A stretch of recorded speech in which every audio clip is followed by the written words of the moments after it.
Assalamualaikum warahmatullahi wabarakatuh. Salam Om Swastiastu, Namo Buddhaya, salam kebajikan. Selamat pagi semuanya.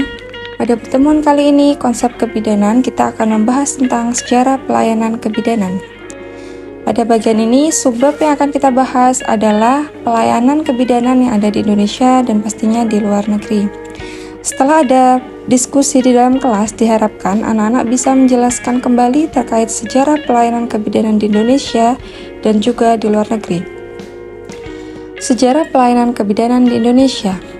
Pada masa penjajahan Belanda, khususnya tahun 1807, penolong persalinan bukanlah seorang bidan, namun dia dikatakan seorang dukun. Pada masa pemerintahan Hendrik William Daendels, pada saat itu, dukun dilatih untuk bisa memberikan pertolongan persalinan, namun tidak berlangsung lama terkait pelatihannya. Berlanjut ke 1851, pendidikan bidan bagi perempuan pribumi di Batavia sudah dibuka oleh William Bos. Kemudian, untuk lulusan sekolah ini akan bisa ditempatkan di rumah sakit dan juga di masyarakat. Beralih ke 1952, pada saat itu pendidikan formal bidan juga mulai diselenggarakan untuk meningkatkan kualitas pertolongan persalinan. Pada saat itu, kursus tambahan pun juga diberikan. Pada tahun 1953 di Yogyakarta pun kemudian dilaksanakan juga pendidikan terkait dengan kursus tambahan kebidanan yang dimaksud tadi. Ada istilah BKIA. BKIA adalah Balai Pusat Kesehatan Ibu dan Anak. Pada saat itu sudah dibentuk dan di dalamnya terdapat pelayanan yang diberikan seperti pemeriksaan antenatal, pemeriksaan nifas, pemeriksaan bayi dan anak, termasuk imunisasi dan juga pendidikan gizi. Sedangkan di luar BKIA, bidan bisa memberikan pertolongan persalinan di rumah dan juga melakukan kunjungan rumah sebagai upaya memberikan pelayanan pada pasca nifas. Pada tahun 1957, BKIA ini dibentuk untuk pelayanan terpadu bagi masyarakat dan kemudian dilanjutkan dengan pembentukan puskesmas atau biasa disebut dengan pusat kesehatan masyarakat. Bidan yang bekerja di sana hanya untuk memberikan pelayanan kesehatan ibu dan anak saja, termasuk dengan pelayanan KB atau program keluarga berencana. Pada tahun yang sama dibentuk juga Posyandu. Posyandu adalah pos pelayanan terpadu, yaitu ini programan di luar dari puskesmas. Kemudian 5 kegiatan yang ada, pertama pemeriksaan kehamilan, pemeriksaan KB, pemeriksaan imunisasi, gizi, dan juga kesehatan lingkungan. Beralih ke 1990, pelayanan kebidanan yang diberikan sudah sangat merata dan menyesuaikan dengan kebutuhan yang memang diperlukan oleh masyarakat. Instruksi Presiden juga pada tahun 1992 membantu ini untuk berkembang terhadap pelayanan kebidanan yang ada di Indonesia. Salah satunya adalah bidan perlu dilatih dan ditempatkan di desa-desa. Tugas utama bidan pada saat itu untuk melaksanakan KIA dan juga keluarga berencana, serta perlu melatih penolong persalinan atau pada saat itu disebut dengan paraji. Selain itu, bidan mendapatkan tugas tambahan seperti mendapatkan pemastikan juga kunjungan rumah, memberikan pengembangan posyandu, dan juga ada polindes. Polindes ini di sana akan ada kegiatan pusat untuk bersalin. Titik awal konferensi kependudukan dunia di Kairo pada tahun 1994 menekankan pada kesehatan reproduksi untuk memperluas cakupan layanan bidan. Contohnya yang pertama adalah Safe Motherhood. Safe Motherhood ini adalah kegiatan yang berfokus pada asuhan sayang ibu, termasuk juga bayi baru lahir, dan di dalamnya terdapat juga perawatan aborsi. Yang kedua yaitu fokus pada keluarga berencana. Yang ketiga, penyakit penular seksual termasuk infeksi saluran reproduksi. Keempat, kesehatan reproduksi. Kelima, kesehatan reproduksi wanita khusus menopause.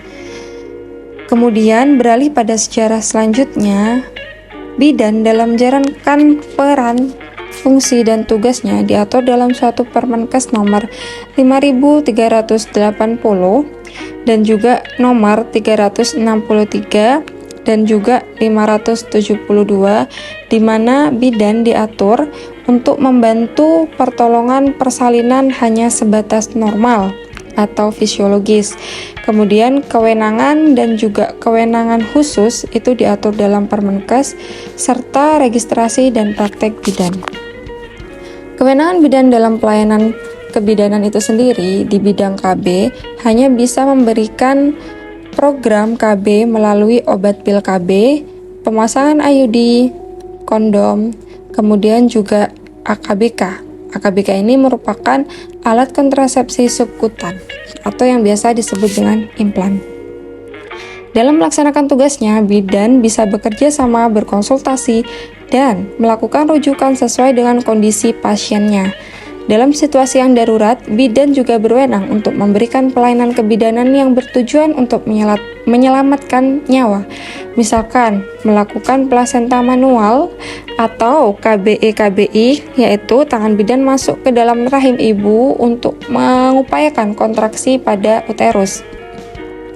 Pada Permenkes juga menjelaskan bahwa bidan dalam melaksanakan praktiknya harus sesuai dengan kewenangan, kemampuan, pendidikan, pengalaman, dan juga standar profesi yang sudah ada. Bidan harus wajib merujuk kasus yang tidak dapat ditangani, misalkan kasus patologis. Bidan juga harus meminta persetujuan tindakan yang akan dilakukannya, menjaga rahasia dan memberikan informasi serta edukasi, dan menyimpan rekam medisnya dengan baik. Untuk poin yang kedua, kita akan membahas sejarah kebidanan yang ada di luar negeri.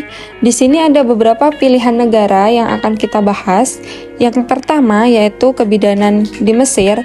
Pada saat itu pelayanan di Mesir dikenal dengan istilah kebidanan ya, pelayanannya. Jadi beberapa pemikiran dalam persalinan, ada beberapa indeks atau ada beberapa poin yang harus diperhatikan. Yang pertama yaitu kebidanan atau pelayanan persalinan itu merupakan suatu hal yang sangat mulia. Yang kedua, pelayanan ini juga diberkati oleh Tuhan. Yang ketiga, yang memegang ini harus terlatih dengan baik.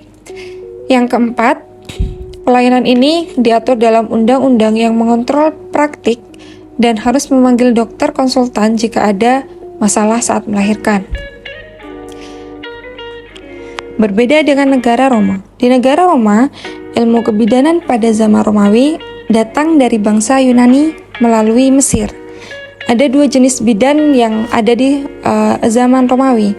Yang pertama, bidan yang ahli di bidangnya, yaitu bidan yang dihargai sebagai pemimpin tim dokter kandungan yang biasanya melakukan pelatihan mereka sendiri.